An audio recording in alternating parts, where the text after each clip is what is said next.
Thanks. So I thought that we would start by playing a game together. It seemed like the right place to do that. So I'm jumping over to the internet. Hopefully it will cooperate.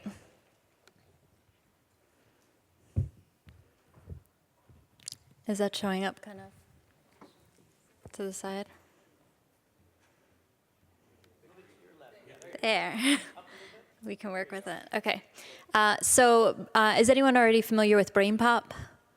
A couple people. So BrainPOP is a subscription-based website. It offers hundreds of short animated movies on topics across the curriculum. And about a year ago, we launched Game Up, which is a free collection of what we feel is the top quality educational games out there that tie right into curriculum.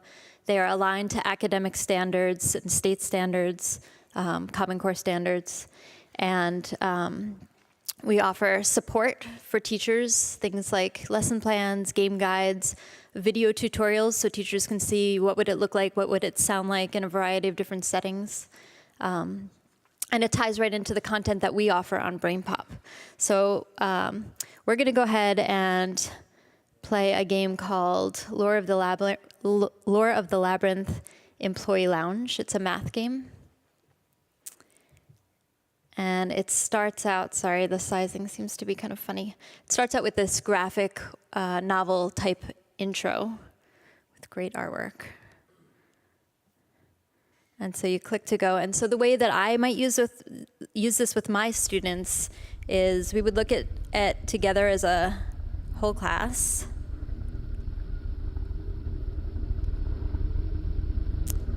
And why don't you guys shout out what you think I should do? And I would have my students do the same thing. So where should I click? A green eyeball. What should I do with it? Put it in one of the holes. What next?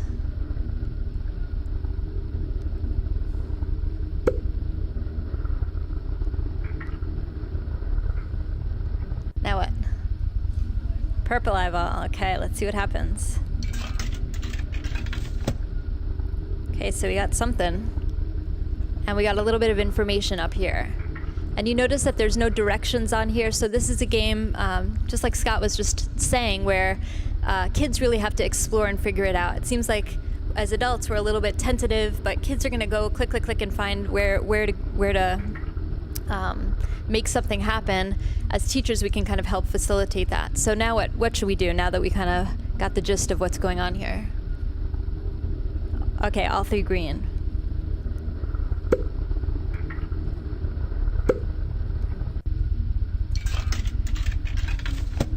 Okay, so something worked there, and we got some more important information. So what's going to happen is we're going to test all of the three different colors. We're going to find out what the value of each individual coin is, and then one of these foods is going to light up, and then we have to, that's our target number that we have to aim for. Since we don't have a lot of time, we won't finish the game, sorry. But you can play it for free on Game Up anytime. And Lore of the Labyrinth is a game from MIT Education Arcade with Fablevision and ThinkPort. Now, as a classroom teacher, if I've just played a little bit, given my kids a taste of the game as a whole class, once we start figuring things like this out, then I'm probably going to send my kids back to work in partnerships or in small groups to really dig into the game together. And then I might wander around and ask a couple kids to share their strategies. I might see that some of the kids are really still struggling with some of the concepts here, and that's where some of this comes into play. I could say, okay guys, pause the game for a second and watch this BrainPOP movie on equations with variables. I think that's going to help build your background knowledge, and then they can come back to the game, and they don't even have to actually leave the screen of the game. It's all right here.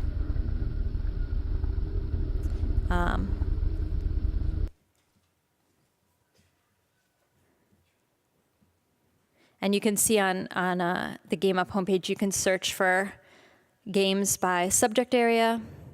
We feature some student-made games. And we feature extra educational resources.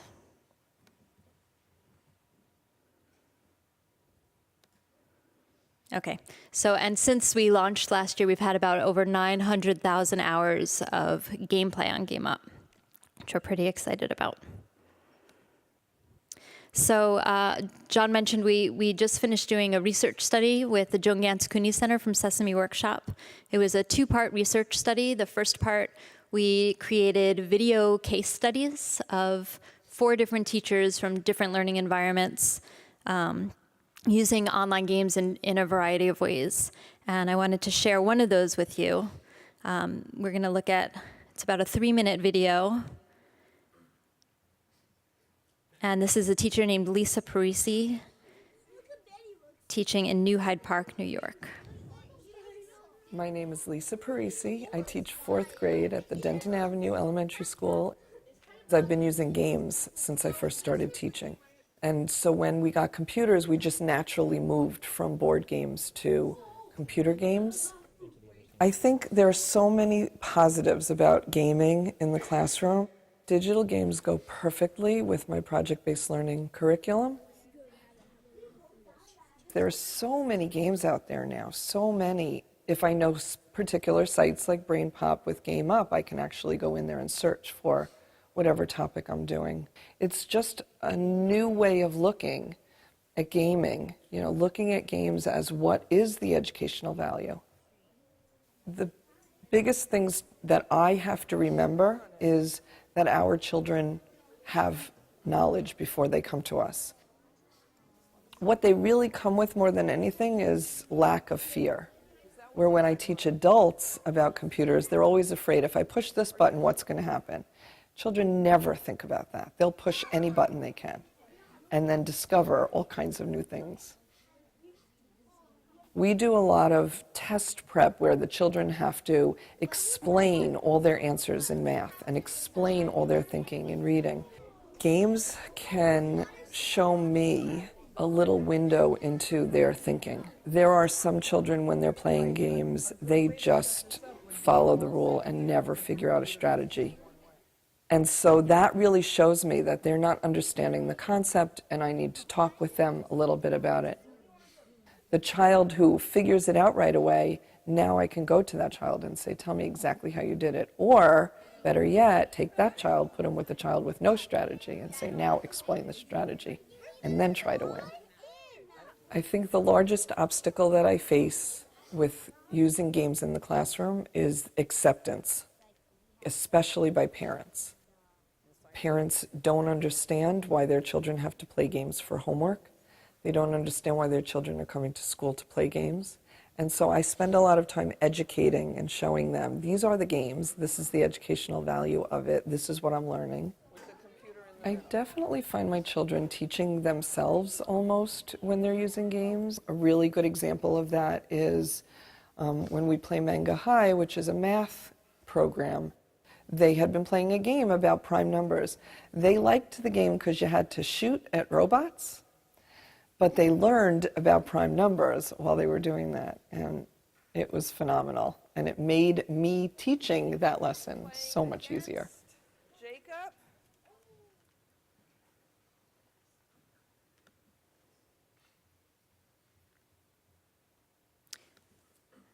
So the second part of the research study was a national survey over 500 teachers, fairly tech-savvy teachers, using games in their classroom. These are some of the top findings. We found that there was a higher level of comfort frequency in using digital games than we expected. And it indicates that teachers are finding great success using digital games to engage lower performing students in deep learning and positive social interactions. And there's the URL if you're interested in reading the full study. In terms of technology access that teachers have available in their classrooms, traditional platforms, desktop computers, laptop computers are the most predominant type for accessing digital games. And you can see about a quarter of the teachers we interviewed had access to iPads or tablets, and then less than 10% are using games on consoles or mobile phones. In terms of the types of digital games teachers are using, most teachers will stick to using education-specific games, We also see teachers adopting games like Minecraft and World of Warcraft.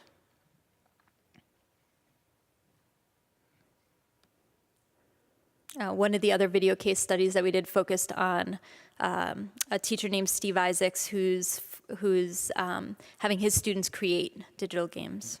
So you can check the other video case studies out if you're interested. So the most valuable qualities that teachers are looking for when they're picking digital games to use with students, 20% of our teachers surveyed identified alignment with Common Core standards as the most valuable quality. Strong support materials, again, like Scott mentioned, is pretty essential.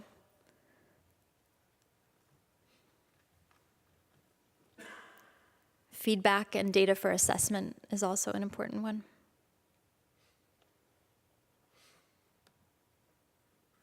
A couple suggestions to leave you with. I think Scott also mentioned that games that encourage collaboration is pretty key in classrooms. You can see from how we looked at the Lore of the Labyrinth game together as a class, how that can be more of a collaboration than a competition type of thing, or you can create a scenario that enables you to balance the two. Strong support materials, I think, are essential if you want to get your games in front of teachers and students, helping teachers to make it as easy as possible to implement. Built-in assessment, things like a dashboard where teachers have a back end to manage the data, making that data easily portable into whatever LMS systems teachers are using. Thinking about the experience that happens around the game is pretty key as well. Teachers can help facilitate that. I've had a very hard time finding games that tackle language arts content. Arts also, finding quality games. If anybody is creating games like that, I would love to talk to you. And what I find is key to all of this is including teachers in the development process. So think about, and if you need help accessing teachers, I'm a good person to talk to about that. But inviting teachers to take a look, to play test, go into classrooms, put it in front of students and get that direct feedback if classrooms are your target audience. And that's it. I'm happy to take questions. Thanks, Allisyn, for sharing those insights.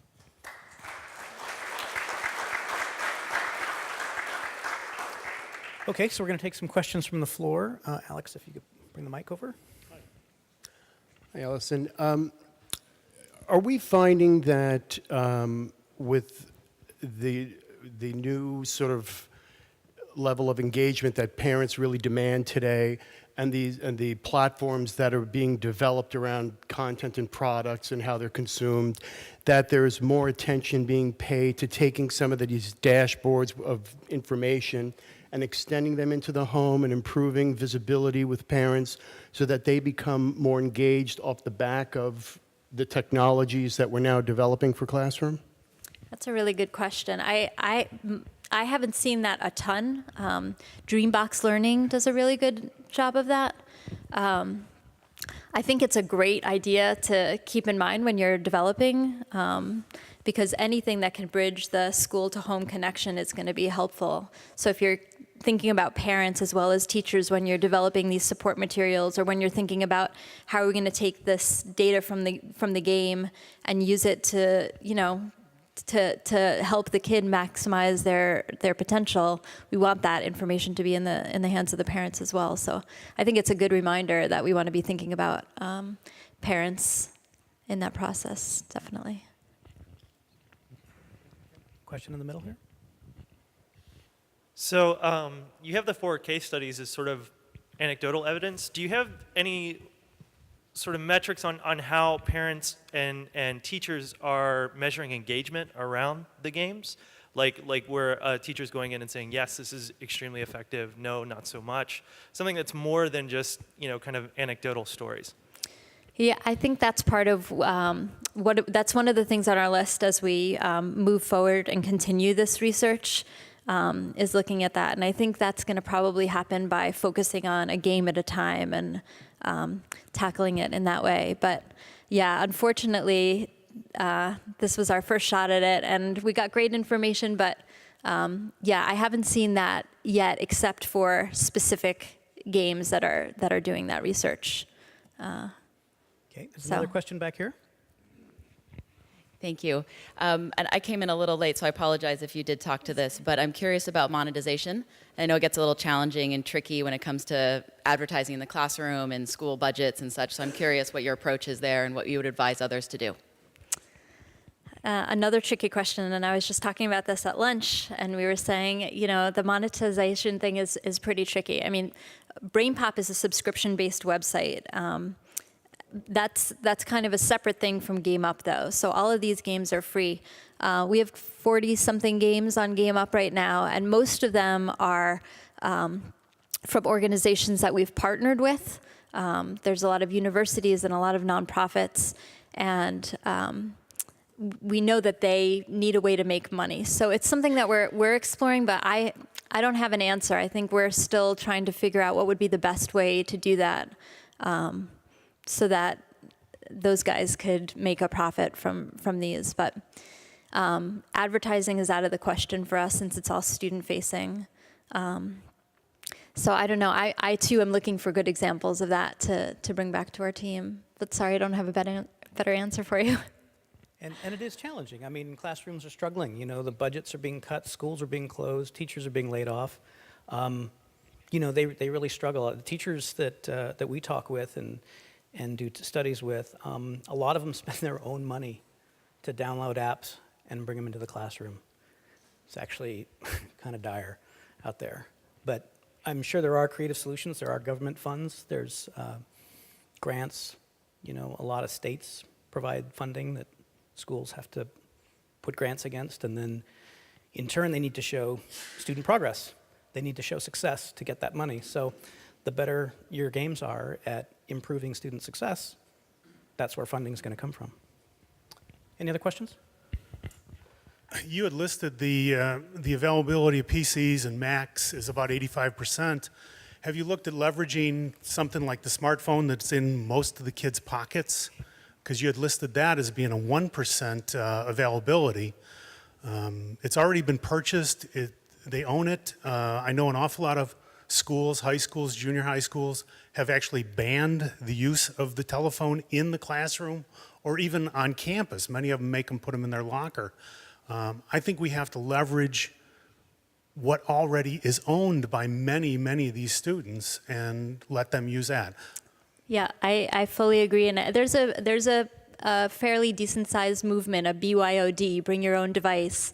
I think that's very dependent on the teachers who embrace that, on the school policy or the district policy that's in place to enable it. And I think it's really dependent on those factors. But I think it's great when teachers are, instead of thinking like, you know, that's only for outside of school, thinking creatively on how can we harness that and use it in the classroom.